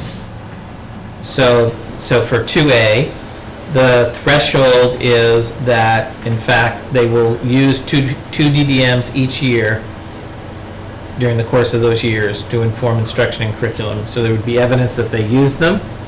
There would be evidence through either meeting notes or other evidence that they reviewed for curriculum changes. And that, on the other side, the indicators of success, that, in fact, they used our software, Baseline Edge, by the end of this year, because we're implementing this year. We're also doing the middle school report cards. That information is going to inform the report cards. And then we have a new dashboard for literacy and math interventions that's coming as well as part of it. So this is the district improvement plan. This is what all the schools, or your expectation that all the schools are going to be doing this by the end of the year. Correct. Or by whatever the year. Yeah, the year is indicated. These are not your personal goals. These are not mine. Those come later. Okay, that's where I'm so confused. No, those are going to come later. Okay. Another meeting. Okay, got it. Thank you. Next meeting, actually. Thank you very much. So in 2A, what's the current baseline? Do we have any of this in place? So the baseline now is that they've identified and designed their DDMs. They did that last year. Now they're going to use them.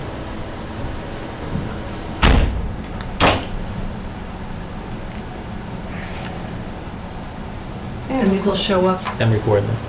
What's that? and these will show up in these indicators of success, these three. Correct, because, and we'll show you, actually, on our Baseline Edge, we'll show you how the teachers are using that, because that's the software that we purchased and made a presentation to the school committee last year, that's going to house this data, and it's going to make it easier for teachers to look at data and analyze it. It's pictorial, it's graphing, so that they can use it very quickly to inform, how to form math groups in their classroom or literacy groups in their classroom. Okay, so we purchased this last year. Yes. So under support resources, do we own all this? We don't have to purchase anything? Well, there's an annual fee. It's already in the budget? Budget. Is that the same for all of these? Same. Well, Every teacher will have access to it, yes. okay, but we'll go back to 1A, which is, that's why one unit of study will be written for each educated team.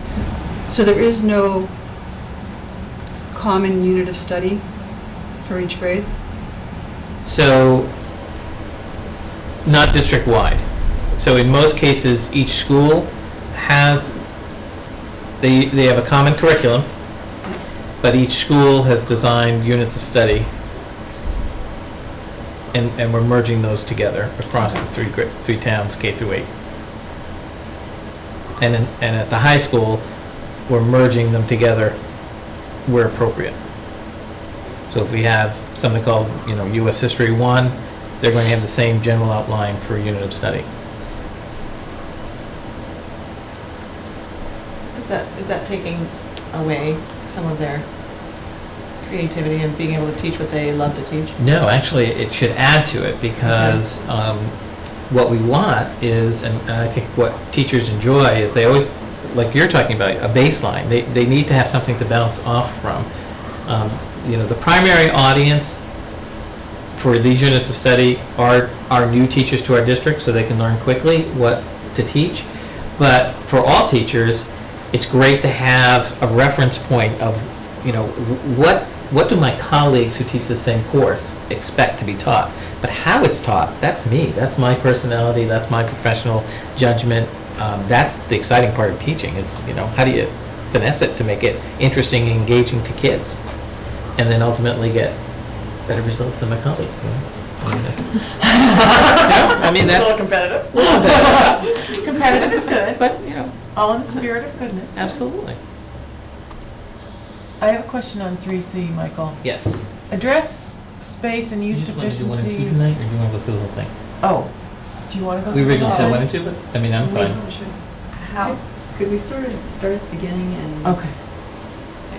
I mean, I just feel like we're jumping around a lot. Do you want to start on the vision or 1A? Huh? I was willing to start with 1A. I personally don't have any comment about the vision or anything. Well, I was actually wondering about core values. Okay. Digital learning, is that our goal, is to make the whole school electronic? It's not our school, a goal to make our schools electronic. Our value is that we're in a digital society now, and we want kids to be able to function successfully using digital tools.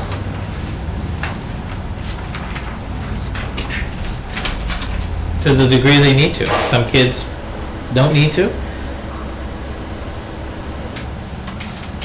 but they need to know how. They know how to keep themselves safe.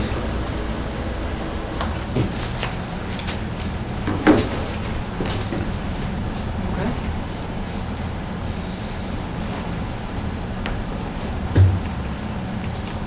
Okay, 1A.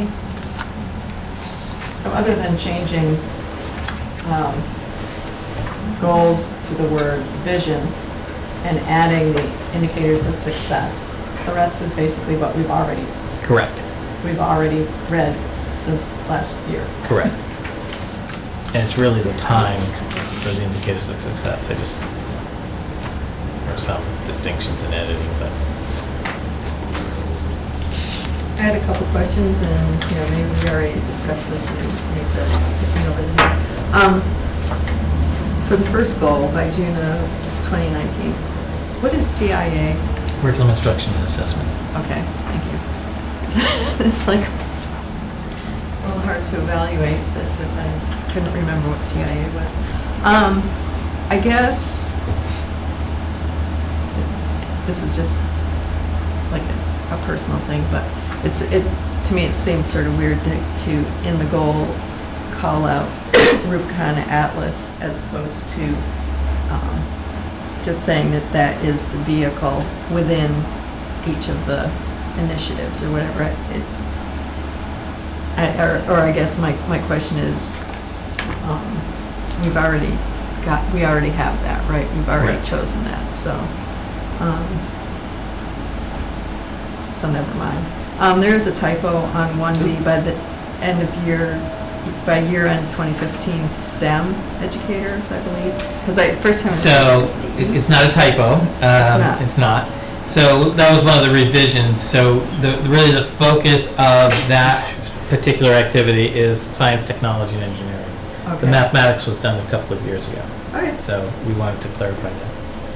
I actually had to broker that one. I wanted it to be STEM, but I lost the math. Okay, and my question was, that's across all grade levels, or is this? That will be a pre-K through 12 curriculum. Okay, because then my question in the indicators of success for 1B, curriculum draft, identified schedule changes, and course offering at NRHS.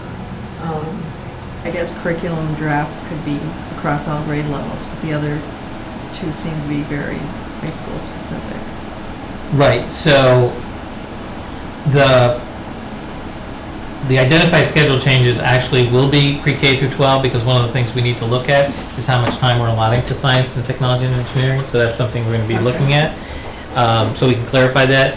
The cost of the course offerings at NRHS is something that we want to make sure that in fact we are offering enough courses and at the right grade levels to make sure that the standards can be taught. Okay. So, for example, we may need to look at how many engineering courses or physics courses we're offering because there's more physics in the new standards, and so 1 year of physics may not be enough for kids. Okay.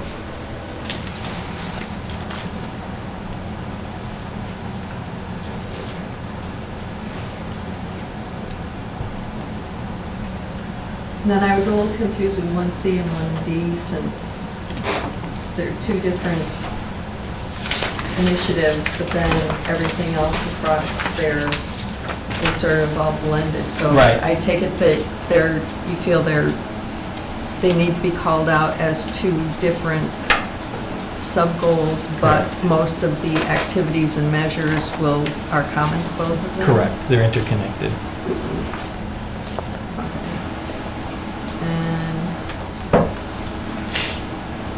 I was curious about the improved identification rate for SPED referrals to 95%, currently 70%. And I wasn't sure what that meant. I wasn't either, actually. So, there are a couple of different ways that a referral can start. And one of them is through our student-teacher assistance team process, where the teacher initiates conversation with her teammates and tries to identify strategies that will assist in teaching the student. The other is that a parent can make a referral. What we'd like to see is that when we do a referral process, that the conclusion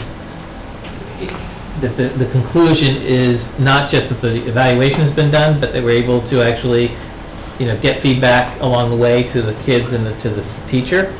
And that would mean that most of the cases, the evaluation leads to special education identification. So we'd like it to be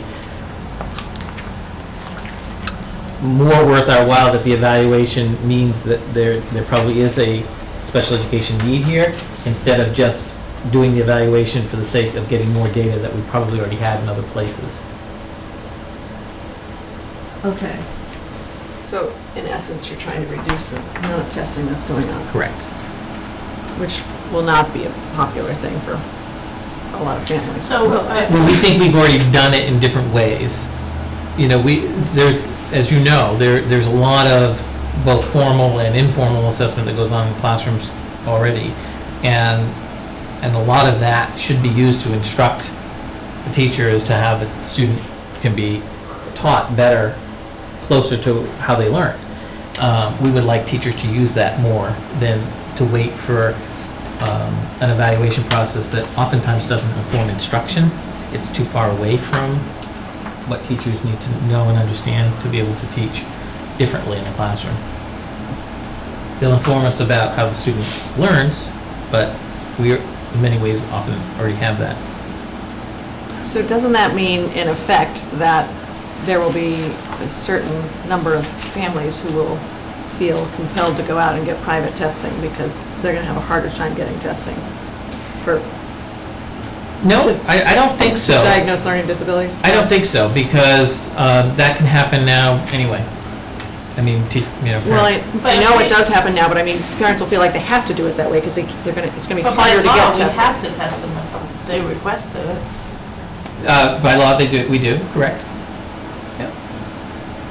And we want to, But sometimes it just, but if we can Takes a inform while. them, I think part of the issue, the disconnect, is that we don't use the STAT process effectively when it comes to informing parents of what we already know about their children. And I think we get a lot of information through what teachers are already doing. And if we train teachers and inform teachers about how to inform parents to answer their questions about how their kids learn from what they're already doing, the referral isn't as So necessary. is it that the STAT program isn't necessarily as efficient as it should be? Correct. Because, and I mean, you can only do so many kids at a time, right? Because you're bringing those Exactly. kids to a small group. Yeah, So- that's a big piece of this as well. So could this get them help quicker? Yes, Yeah. we think the STAT process would get kids help quicker. Correct. But we're not actively discouraging parents from getting their kids any sort of diagnosis or, Oh. yeah. It's that they won't necessarily have to go through the STAT process. But part of that, I think, can sometimes be for families, is people who aren't necessarily in tune to know to initiate that on their own. Right, right. But, I mean, even internally, we have to figure out better ways to talk to parents about the STAT process. so if you bring a kid, if a teacher identifies a student that they want to bring to the STAT whole process, do they have to get consent from the parent? No. So that is, But they should have a communication with the they parents. should, but, yeah. So they could, yeah. There's It generally sounds like formal more, testing as part of it. right, it's sort of, you bring it to a group, a subgroup, Peer and they group. discuss it, and you share your concerns, and Right. then you kind of go from a plan from there. Right. So then sort of like the plan, A what? if the plan doesn't work, then what's the next? I mean, you know, you can Exactly. say, oh, well, have you tried this or this? And sometimes, yeah, it is just Right. tweaking, but sometimes if there's something more, then tweaking's not gonna be enough, so. Right. So this is also following what the special education law requires us to do. By the way, this is not something we've created on our own. Special education law requires us to do advanced work so that, in fact, we know that once the child is going through the special education process, it's going to be a meaningful outcome. And that's what the law wants us to do. It doesn't want kids to lose unnecessary academic time for really long evaluations. A thorough evaluation takes anywhere between 6 to 9 hours. So, and that's done usually all during academic time. So you think about a child who's challenged as a learner and to be missing more academic time, there's a disconnect there. So what we really want to do is get better about using the STAT process, have better communication with parents, and really start looking at, well, what are you already doing that's informing how you could change instruction for the student? Or who on our list of resources within our building could you partner with to start doing something with that student? Maybe you need to involve the literacy specialist or the math specialist or the principal or assistant principal earlier, a behavior specialist. You know, have those kinds of conversations, and that's the value of the STAT process. If I'm reading this right, when you improve the identification rate for SPED referrals from 70 to 95, does that mean that currently we're missing 30%? So, no. So, essentially what that means is that, I don't know that the statistic works well. So we have, out of 100% of the kids who are referred in a given year, Yep. only 70% of them actually qualify for special needs services. We want, Okay, to make that a meaningful process, we want all of the ones that are referred to be 100%. okay. So, and your solution is to educate the teachers so that they can recognize the kids and take care of the issue in the classroom? Correct. How are you gonna do that? That's not in here, that I can read. So there's a lot of, I know, Is charts. everybody gonna get educated, or just a few people? No, all teachers know about the STAT process. So what we're trying to do now is make sure that our STAT teams are operating as efficiently as possible, and we're doing trainings and so forth for the STAT teams, and getting them unified across the district so they're practicing the same practices. We have the software, which we think will be a big driver because it'll all be, the data will be readily available for folks. So you're doing it through all the assessments? The assessments will tell you who's having trouble, or do you want the teacher to The assessments will, visually see that they're having trouble? both, I So mean, the assessments that are already happening in the classroom with probably the whole class is now Mhm. going to help identify those children that are struggling correct, instead of doing outside evaluation or anything like that. exactly. So you've heard us talk about plus groups. So that was our first step to really try to have instruction, assessment inform very specific instruction for kids. So plus groups are across the district in a variety of formats. But essentially the design is to add instruction where it's needed for kids who need it. So we need to go beyond that. We need to really start to look at what can be done in the classroom every day for kids, and have more flexible grouping going on in the classroom. And we're talking primarily in social studies, in reading and mathematics. So, but I see two things happening here. One is you're collecting a lot of data, but if you don't know how to read the data, it doesn't help you. So is the program reading the data for you to tell you what's going on, or So do it we is have doing much specialists? of it. It's doing much of it. But these STAT teams, they go through training themselves around data analysis. So they're going to be better informed themselves about how to talk with teachers about what they're seeing. So how many teachers are on a STAT team? It varies, I think, I'd say between 5 and 7. It's like one per grade, or? Generally, yes, it's multidisciplinary, so you have generally 1 to 3 classroom teachers, a special educator, a reading specialist if one's in your building, and then the school psychologist. The rest teachers sometimes. And what? The rest. And a related arts teacher as well. And at the same time, they're training them what to look for. Correct.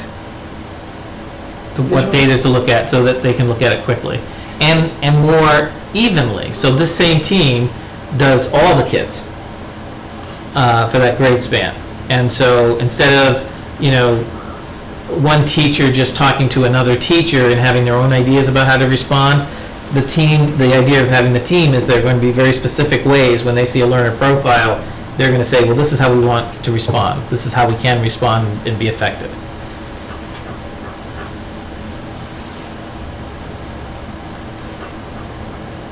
How would they know that they were being effective? I mean, just, So they have progress monitoring. So the assessments are generally anywhere between every 2 to 4 weeks. So they progress monitor the students and make sure that there's an impact. because I'm just wondering, because if you had a dyslexic, they could take it for a while. They could, but they're probably not going to make progress. They're going to be stagnant, and we want to see growth. I worry about the kids in the, say, up to 3rd grade, who are the quiet kids, who are doing okay, but just not quite at grade level, that, are just a little bit below, but each year it gets a little bit worse because they're not getting picked out, and then, they're going into 4th grade and they're at a 2nd grade reading level. And I think in a classroom of 20 kids at that age, that kid is easily being able to just kind of move along. And then they get to 4th grade, and as we know, they're now no longer learning to read, they're reading to learn, and they are failed, they're older, they don't want to be pulled out anymore because that's the whole stigma with that. And I think there's more of those kids than we realize, and usually those kids are, a lot of those kids are really smart, but they're just not getting, learning the same way that everyone else learns. And unless we can, it's hard. I mean, it's hard. I'm not knocking the teacher because that's hard when you have 20 kids and he's doing okay and he's not real disruptive and he's kind of getting by, but not so much. Right.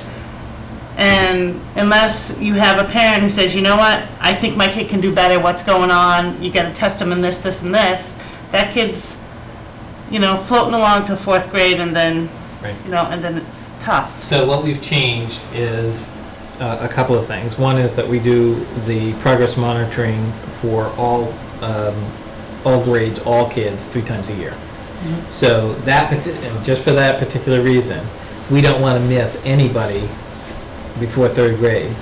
We want to make sure we're hitting the ground running. And the idea of the SAT team is they look at the entire grade.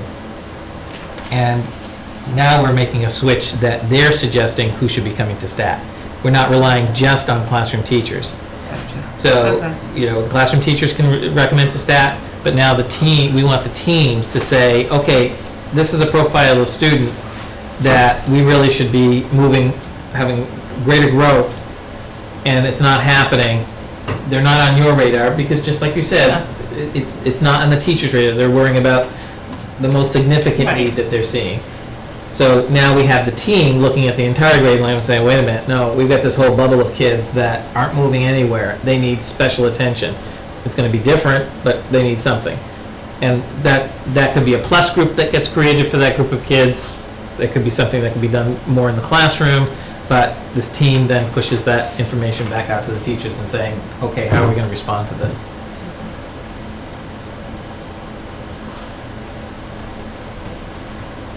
So to get back to that question, I think we should just do 1 and 2.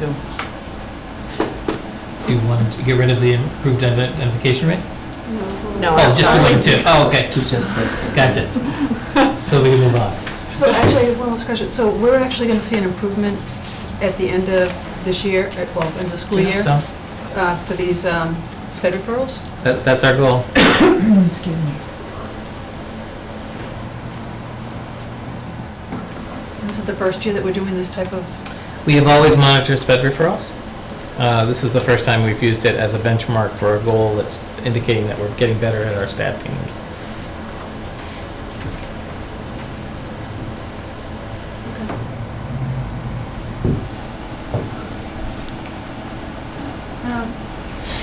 Why are we a level 2 district? Why are we a level 2 district? Because we have 3 level 1 schools and 3 level 2 schools. The high school missed level 1 by 1 point. Florence Sawyer's school is definitely on track, but I've asked Joel to investigate, where the points structure missed, and Center is still a level 2 school. So do they all have to be level 1 to be a level 1 district? Yes.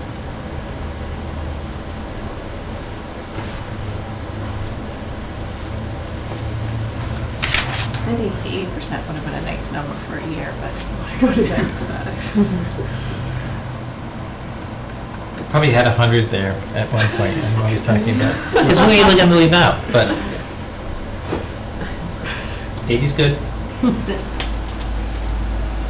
Yeah, but it doesn't mean you're dropping anybody, it just means that you're doing less work as, the teachers are more proactive. Right, exactly. Can always change it next year, anyway.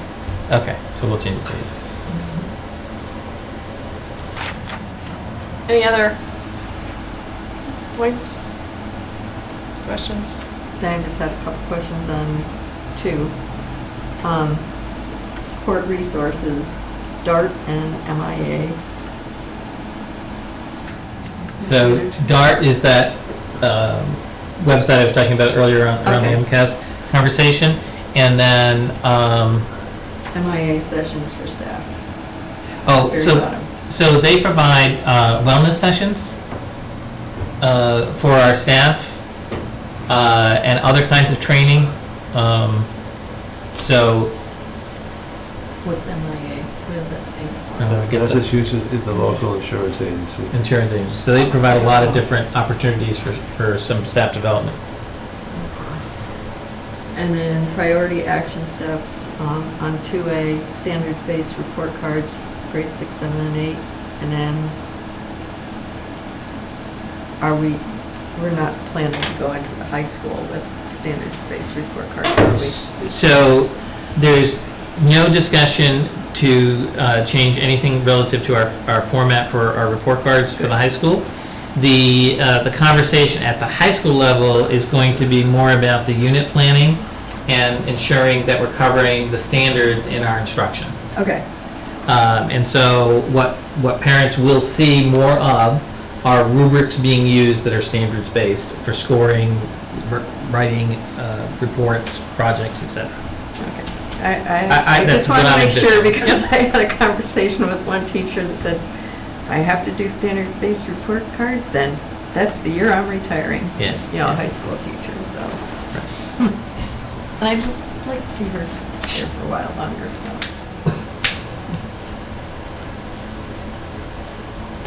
Anything else? All right. So next time, we'll work on 3 and 4. Is that reasonable? I'll give you Okay. any comments I have since I'm looking. Great, thank you. Great, this was a great conversation. That was I good. learned a lot from your questions. Thank you. All right. Correspondence. Might have noticed we flip-flopped that, put it at the bottom of the agenda, for a couple of reasons. But I think the really neat thing about it is then future meeting agenda items can come out of that discussion, maybe. And I think it makes sense to do that at the end of the meeting. And also, it keeps us from getting derailed too early on with Very good idea. with extraneous things that weren't planned for. So, as long as that's agreeable to everybody, does anybody have any correspondence items? I know there was nothing in the packet, so. I was approached today by 6 kids, and I would not bring it up unless they asked me specifically to bring this up at school committee, that they have concerns that they're seniors, that they are ready to send off their college applications. There's several schools that they want to apply to that are accepting applications starting August 1st, and they said send them in now, but they're only waiting on guidance stuff. And obviously, these are really ambitious kids who want to get their stuff out there, and they can't.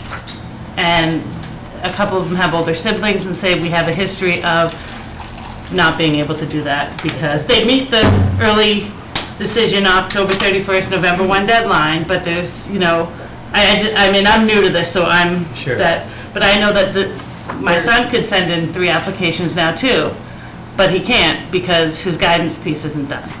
Okay. But it was 6 other kids that said, can you please ask why we can't be on top of this, and some of them knew of other kids at other schools who theirs is all done. And I said, well, when did you ask for your recommendations? They said, they assured me they asked early, last year, and I was trying to think of pieces of, why they were waiting on stuff. So I just said I would bring it up.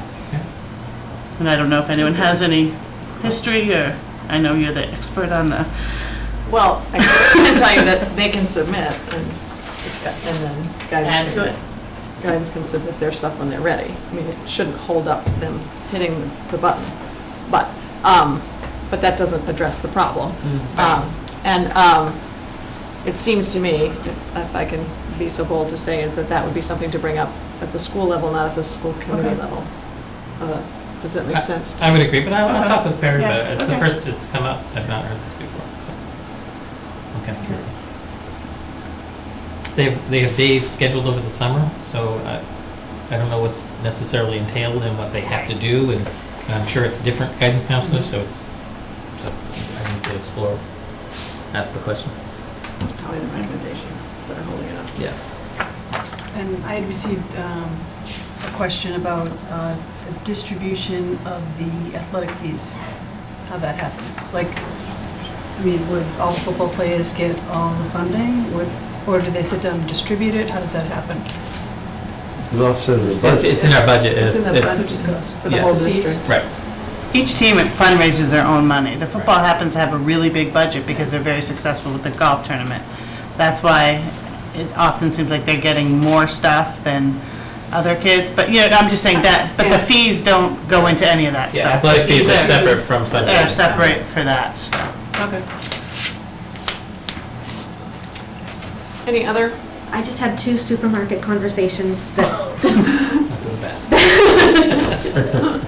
that want to make sure that but they will be at the honor roll thing. I did it and tell them to please go to the honor roll symposium, that there shouldn't be double jeopardy for kids if there's a behavioral issue that should not affect their academic score. At the middle school level for At the middle school, I had for the a conversation habit with a parent, Yeah, 2 I did emails too. today about that. Yeah, you bring it up, I did too. Any other correspondence? How about future agenda items? We're gonna go over the goals again? The district goals coming back up, so we didn't finish them? Yes. 3 and 4. Yes, 3 and 4. And I'm just wondering, are these actual goals? Because I'm a little confused as to what we're trying to get to with 1 and 2. So the bold are the goals. At the very top, what's in the boxes are the action items that we're actually going to do, or initiatives. I would describe them as. So we probably just need to put goal 1, 2, But is it- that was there, is that what you're saying? Well, this sounds more like an action item than a goal. What? Just where it says, by June 2019, all educators will write, edit, and share responsibilities for CIA design as evidenced by completed units on Rubicon Atlas. That's 5 years. And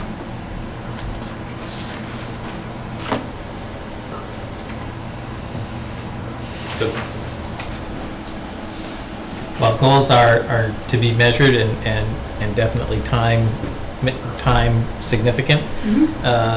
They're also supposed to be big. They're not supposed to be something that's a task. But they're supposed to be achievable too, And achievable, absolutely. and progress, showing Right. progress. Well, you've done that.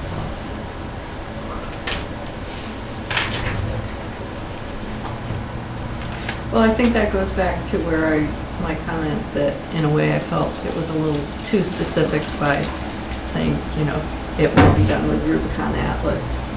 Whereas maybe the goal is by 2019, some percentage of, or 100% will be electronic, and then in the initiatives That's a good point. specifically call out the Rubicon Mhm. Atlas piece. Because the goal itself of using software and being electronic is kind of independent of which particular tool you use. Absolutely. So, You're absolutely right. That's a good point. So whereas we will use Rubicon Atlas, the goal is bigger than Rubicon Atlas. Absolutely. And I guess what's confusing me is I would have thought that there was a purpose behind it. I mean, is the purpose that you want parity? Is the purpose that you want, I guess, We want that's what parity. I thought a goal would be. Yes. You know, and then this is just something that you're going to Consistency. do to get there. Right. We want parity, consistency, collaboration. All those things. Maybe some more thought to that, and we can add that to 3 and 4 when we Okay. we can look specifically at the goals. Just and move on. Okay. Any other agenda items for next meeting? There's no citizens to get comments from. I'm about to turn to Maureen for the Master motion. the motion to go into executive session if there are no other issues or items of discussion. And are there any unusual qualifications of this? Or No, we are standard? going to re-adjourn for the sole purpose of... Right, no, but in Alita terms of doesn't who want gets to be it. here. No, Alita does not need to be here, Okay. nor does George.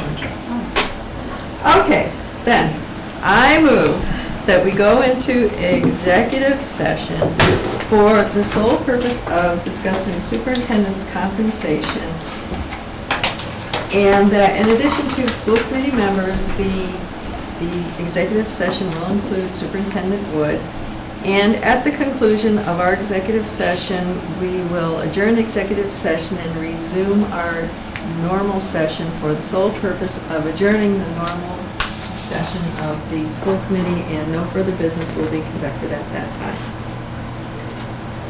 Second. Oh, Do we hold roll call? Lynn? Yes. Yes. Yes. Yes. Yes. Yes. Eager beaver, Julie. This is lovely, but I won't use it, so if you'd like to give it to someone. You sure you don't want to read that? Some of the writing It's really is beautiful. Yeah, no, thank you. If you saw my desk, really. Thank you. I did look through it, it's lovely.